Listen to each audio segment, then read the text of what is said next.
जो भौतिक संरचना है उसको वर्गीकरण के अंतर्गत हम लोग पढ़ रहे हैं कि उत्तर में हिमालय पर्वतमाला, उसके दक्षिण में गंगा ब्रह्मपुत्र का विस्तृत मैदान, दक्षिण में प्रायद्वीपीय पठार, और प्रायद्वीपीय पठार और सागर के बीच संकीर्ण तटीय पट्टी पाया जाता है जिसको तटीय मैदान कहते हैं।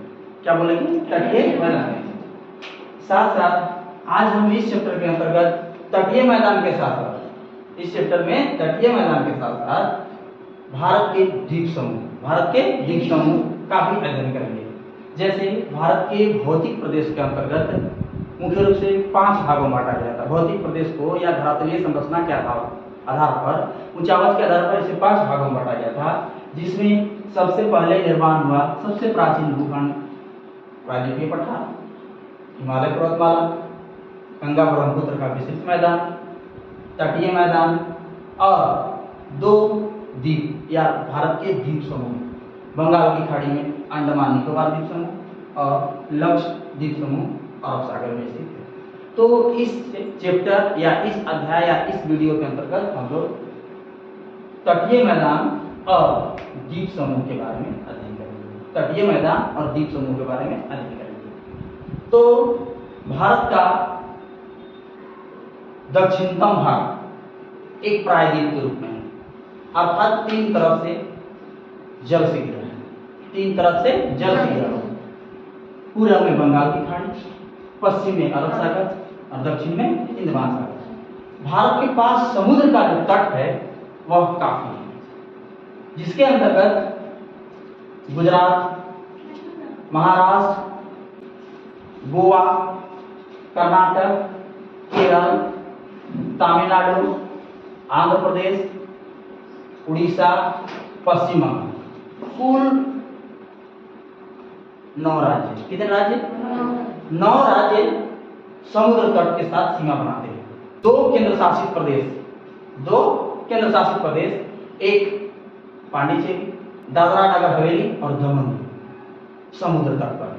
भारत के 2 राज्य पूर्णतः द्वीपों पर बसे हुए हैं, द्वीप के रूप में, एक अंडमान निकोबार द्वीप समूह और एक लक्षद्वीप समूह। इस प्रकार से हम कह सकते हैं कि भारत का जो समुद्र तट है, समुद्र तट कुल 9 राज्यों का लगभग 6100 किलोमीटर, 6100 मीटर या 6100 मीटर के समुद्र का तट और प्रायद्वीपीय पठार के बीच, समुद्र का तट और प्रायद्वीपीय पठार के बीच के भाग में एक संकीर्ण पट्टी पाई जाती है, जिनका निर्माण नदियों के द्वारा लाई गई जलोढ़ निक्षेप से हुआ है। इन्हें हम तटीय मैदान कहते हैं। प्रायद्वीपीय पठार और अरब सागर के बीच वाले तट को पश्चिमी तटीय मैदान, ठीक उसी प्रकार से प्रायद्वीपीय पठार और बंगाल के खाड़ी के तट को पूर्वी तटीय मैदान, पश्चिमी तटीय मैदान और पूर्वी तटीय मैदान कन्याकुमारी के पास मिलते हैं। पश्चिमी तटीय मैदान जो है वह गुजरात से प्रारंभ होता है। कहां से प्रारंभ होता है? गुजरात से, और कन्याकुमारी। उसी प्रकार से पश्चिम बंगाल से शुरू होता है और कन्याकुमारी।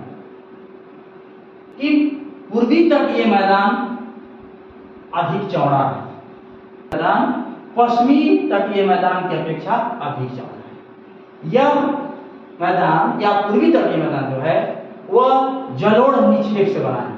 प्रायद्वीपीय पठार की बहुत सी नदियां, क्योंकि हम जानते हैं कि प्रायद्वीपीय पठार का ढाल पूरब की ओर, इधर है पूरब की ओर, प्रायद्वीपीय पठार का ढाल पूरब की ओर है, और जितने भी प्रायद्वीपीय पठार की बड़ी बड़ी नदियां हैं वे पश्चिमी घाट पर्वत से निकलती है और पूरब की ओर। इन नदियों का काम क्या है? पर्वतों का कटाव करना, मलबा को ढो करके और नीचे वाले भाग पर नीचे बिछा देना, जमा देना। इस प्रकार से इस तटीय मैदान का निर्माण है, पूर्वी तटीय मैदान का निर्माण। अर्थात पूर्वी तटीय मैदान जलोढ़ निक्षेप से बना है, नदियों के द्वारा लाई गई अवसादी मिट्टी से बना है, जबकि यह पश्चिमी तटीय मैदान जो है वह अपरदन के फलस्वरूप और निक्षेपण, अपरदन और निक्षेपण कुछ छोटी छोटी नदियां, जैसे कर्नाटक में सरस्वती, केरल में भारतपुजा और पेरियार, गोवा में मांडवी और जुआरी, छोटी छोटी नदियां हैं जो पश्चिमी घाट पर्वत से निकलती है, अरब सागर में मुहाना बनाती है। प्रायद्वीपीय पठार के ढाल के विपरीत बहने वाली नदियां नर्मदा नदी और ताप्ती नदी, नर्मदा नदी और ताप्ती नदी जो खंभाती खाड़ी में अपना मुहाना बनाती है। पश्चिमी तटीय मैदान का अधिक चौड़ाई, जहां पर नर्मदा नदी और ताप्ती नदी अपना मुहाना बनाती है, इस वाले भाग में अधिक चौड़ा है, और जैसे जैसे हम दक्षिण की ओर जाते हैं ये इसकी चौड़ाई धीरे धीरे कम हो जाती है। इसकी चौड़ाई में पश्चिमी तटीय मैदान को अलग अलग जगहों पर, अलग अलग स्थान पर अलग अलग नाम से जानते हैं। जैसे गुजरात वाले तट को क्या बोलेंगे? काठियावाड़ तट। दमन और दीव से गोवा तक के तट को कोंकण तट, कर्नाटक के तट को कन्नड़ तट, केरल के तट को मलाबार तट कहते हैं। ठीक इसी प्रकार पूर्वी तटीय मैदान को उड़ीसा में उत्कल तट, हम लोग राष्ट्रगान जनगण मन में उत्कल होता है, उत्कल यहीं से लिया गया है। उत्कल तट उड़ीसा, आंध्र प्रदेश के तट को उत्तरी सरकार तट और तमिलनाडु के तट को कोरोमंडल तट। ठीक से बढ़िया से याद कर लेना होगा।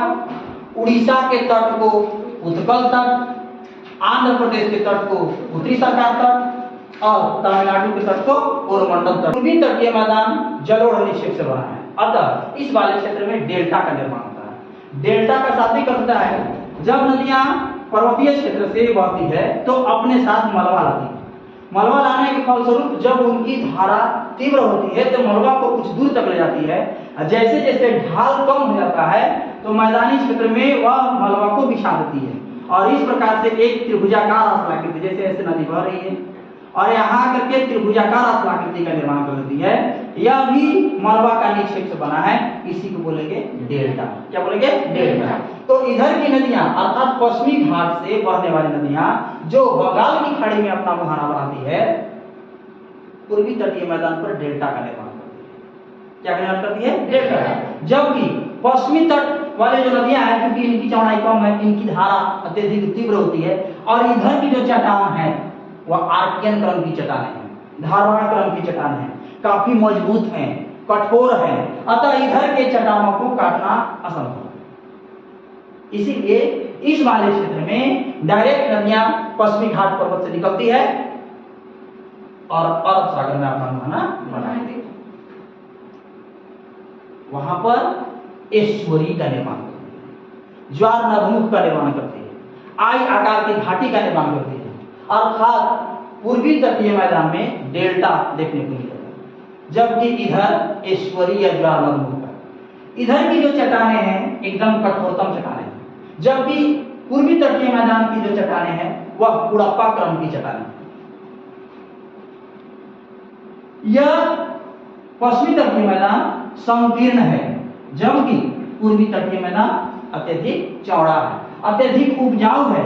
इस वाले क्षेत्र में अत्यधिक कृषि में खाद्यान्न फसल का सबसे अधिक उत्पादन किया जाता है, जैसे चावल का उत्पादन महानदी वाले क्षेत्र में, पर इस वाले क्षेत्र में सबसे अधिक चावल का उत्पादन किया जाता है, जबकि मसाला की खेती या विभिन्न प्रकार के व्यापारिक फसल का उत्पादन पश्चिमी तटीय कहाँ, जैसे नारियल की खेती, कपास की खेती, विभिन्न प्रकार के मसाला की खेती इस वाले क्षेत्र में होती है। आज जब मानसून का आगमन होता है तो सबसे अधिक वर्षा आते हुए मानसून से, जब भारत में मानसून का आगमन होता है तो अधिक वर्षा इस वाले क्षेत्र में होता है, जबकि लौटते हुए मानसून से वर्षा इस वाले क्षेत्र में। भारत के उत्तर पश्चिम में, उत्तर में और पूर्व में हिमालय पर्वतमाला है, आगे चल करके यू टर्न लेकर के दक्षिण की ओर मुड़ जाती है, जहां पर म्यांमार में इनको अराकान योमा कहते हैं, म्यांमार में अराकान योमा कहते हैं। यह पर्वत आगे चल करके बंगाल की खाड़ी में डूबते हैं और कहीं पर उठा हुआ प्रतीत होता है। जैसे एटलस में या विश्व के मानचित्र पर नीला कलर को जो दिखाया गया है वह है जल वाला भाग, जैसे यह नीला कलर दिखाई गया, यह जल वाला। लेकिन जो नीला में थोड़ा थोड़ा सफेद दिखाई देता है वह छिछला समुद्र, ये देखो एक छिछला समुद्र है। तट जो होता है छिछला होता है, इधर से नदी आती है इस वाले क्षेत्र में बिछाती है, इसलिए इसको छिछला समुद्र बोलेंगे। लेकिन जहां एकदम गाढ़ा कलर का नीला दिखाई देगा वह जो है अत्यधिक गहरा है, जैसे कि गहरा है। फिर यहाँ पर हम जाते हैं अंडमान निकोबार द्वीप समूह। अंडमान निकोबार द्वीप समूह, अंडमान निकोबार द्वीप समूह जो है बंगाल की खाड़ी में डूबा हुआ प्रतीत होता है। यह भी एक छिछला समुद्र है, इसीलिए इसके अगल बगल देखेंगे ये व्हाइट कलर का, सफेद कलर का दिखाई दे रहा है। अंडमान निकोबार द्वीप समूह में कई 100 द्वीप हैं, बहुत से द्वीप हैं, लेकिन एग्जाम की दृष्टि से या प्रतियोगिता परीक्षा की दृष्टि से हमें पढ़ने के लिए अंडमान भी द्वीप समूह है, निकोबार भी द्वीप समूह है। यह दोनों के बीच में एक चैनल है, 10 डिग्री चैनल। चैनल अर्थात सकरा समुद्र, सकरा समुद्र, चैनल मतलब सकरा समुद्र, जो 2 बड़े जलराशि को मिलाता है और 2 स्थलीय वाले भाग को अलग करता है। जैसे अंडमान और निकोबार, अंडमान और निकोबार को अलग कर दिया, जबकि इधर से बंगाल की खाड़ी, इधर से इधर वाला भाग में अंडमान सी, अंडमान सी, यह दोनों को जोड़ दिया। कौन? Channel, 10 degree channel, 10 degree channel. Andaman में मुख्य रूप से 4 किधर दी? भारत के पूरब में बंगाल की खाड़ी और बंगाल की खाड़ी में अंडमान निकोबार द्वीप समूह। इसमें मुख्य रूप से बहुत से द्वीप हैं, लेकिन एग्जाम की दृष्टि से जानने के लिए उत्तरी अंडमान, मध्य अंडमान,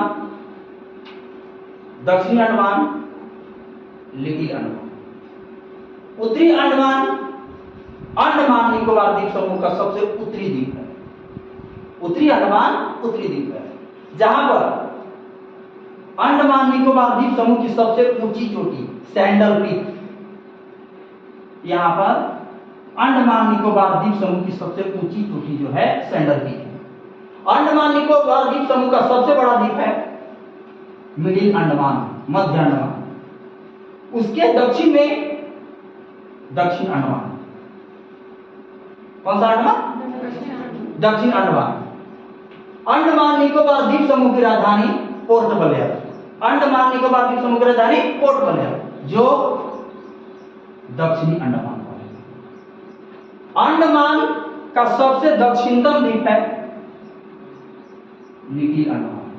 कौन सा अंडमान? लिटिल अंडमान। फिर यहां पर 10 डिग्री चैनल, क्या डिग्री? 10 degree channel. और निकोबार द्वीप में 2 द्वीप, एक कार निकोबार और एक ग्रेट निकोबार। कार निकोबार निकोबार के उत्तरी द्वीप और ग्रेट निकोबार निकोबार की दक्षिणतम द्वीप। भारत का जब हम अवस्थिति पढ़ रहे थे तो भारत 8 डिग्री से प्रारंभ होता है। क्या डिग्री से प्रारंभ होता है? और यह स्थलीय भाग की स्थिति है, कन्याकुमारी 8 डिग्री से प्रारंभ होता है। परंतु यह वाला जो भारत का जो अंडमान निकोबार द्वीप समूह है 8 डिग्री से भी नीचे है, तो 6 डिग्री से प्रारंभ होता है, 6 डिग्री 4 मिनट से। भारत का जो दक्षिणतम पॉइंट है, जिसे हम लोग इंदिरा पॉइंट, पिगमेलियन पॉइंट कहते हैं, वही ग्रेट निकोबार। कहाँ है? ग्रेट निकोबार। अंडमान निकोबार द्वीप समूह का सबसे दक्षिणतम द्वीप या कार निकोबार का सबसे दक्षिण में स्थित द्वीप है ग्रेट निकोबार, वहीं पर स्थित है इंदिरा पॉइंट या ग्रेट निकोबार। क्वेश्चन क्या पूछ सकता है? 10 डिग्री चैनल किन 2 द्वीपों को अलग करता है?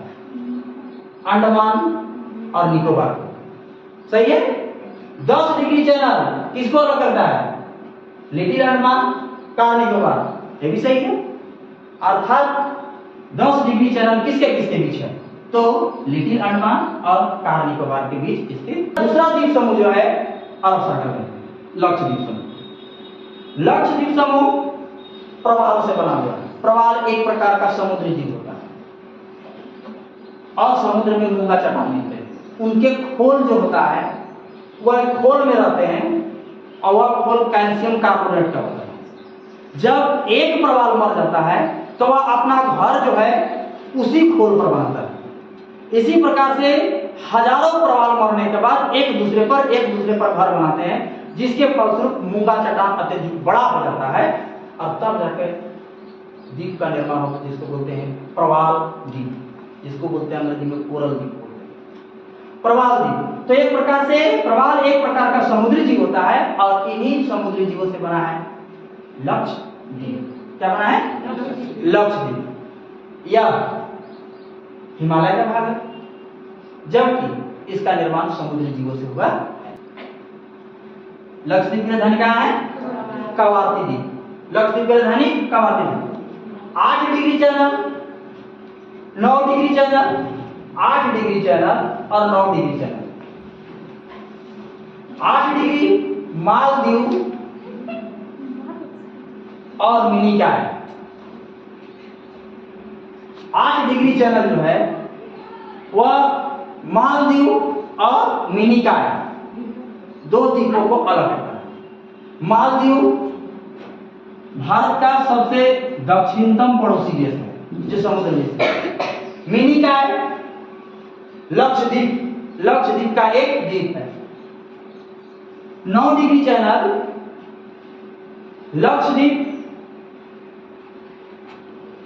लक्षद्वीप और मिनिकॉय के बीच। लक्षद्वीप और मिनिकॉय तटीय मैदान का तात्पर्य प्रायद्वीप पठार के किनारा और समुद्र तट के बीच स्थित संकीर्ण पट्टी को कहते हैं। अर्थात प्रायद्वीपीय पठार और समुद्र तट के बीच जो संकीर्ण पट्टी मिलता है या संकीर्ण पट्टी दिखाई देता है उसी को तटीय मैदान कहते हैं। क्या बोलेंगे? तटीय मैदान।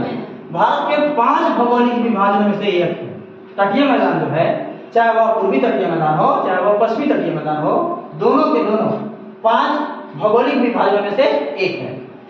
ये मैदान पश्चिम में अरब सागर और पूर्व में बंगाल की खाड़ी के साथ लगभग 6000 किलोमीटर की दूरी में फैले हुए हैं। यह जो तट दिखाई दे रहा है वह अरब सागर और बंगाल की खाड़ी, अरब सागर और बंगाल की खाड़ी के साथ लगभग 6000 किलोमीटर की दूरी से फैला हुआ है। इन मैदानों को 2 भागों में विभाजित करती है। जो पूर्व में है उसको बोलेंगे पूर्वी तटीय मैदान और जो पश्चिम है उसको बोलेंगे पश्चिमी तटीय मैदान। यह दोनों तटीय मैदान के दोनों भाग लगभग भारत का दक्षिणतम जो भाग है कन्याकुमारी के पास दोनों के दोनों आपस में मिलते। पश्चिमी तटीय मैदान, यह मैदान पश्चिमी घाट और अरब सागर के मध्य स्थित है। यह पर्वत है पश्चिमी घाट पर्वत। अरब सागर के तट और पश्चिमी घाट के मध्य पश्चिमी तटीय मैदान स्थित है। जो उत्तर में कच्छ के रंग से, रंग का शाब्दिक अर्थ है दलदल। जब समुद्र का पानी आगे इस वाले क्षेत्र में भर जाता है तो यहाँ का वाला जो क्षेत्र होता है वो दलदली होता है, जिसको बोलते हैं कच्छ का रंग। ये उत्तर में कच्छ के रंग से लेकर के दक्षिण में कन्याकुमारी तक फैला हुआ है। यहाँ से प्रारंभ हुआ कच्छ के रंग से लेकर के और दक्षिण में कन्याकुमारी तक फैला हुआ है। औसतन लगभग 65 किलोमीटर की चौड़ाई के साथ साथ यह मैदान मध्य में काफी सकरा हो गया है। इधर कुछ चौड़ा है, इधर कुछ चौड़ा है, लेकिन जैसे जैसे हम मध्य की ओर जाते हैं वैसे वैसे ये काफी संकीर्ण हो गया है। ऊंचाई और संरचना के आधार पर इन्हें निम्नलिखित भागों में बांट सकते हैं या अलग अलग स्थानों पर इन्हें अलग अलग नामों से जानते हैं। जैसे गुजरात वाले तट को काठियावाड़ तट, महाराष्ट्र से गोवा तक के तट को कोंकण तट, कर्नाटक के तट को कन्नड़ तट और केरल के तट को मालाबार तट।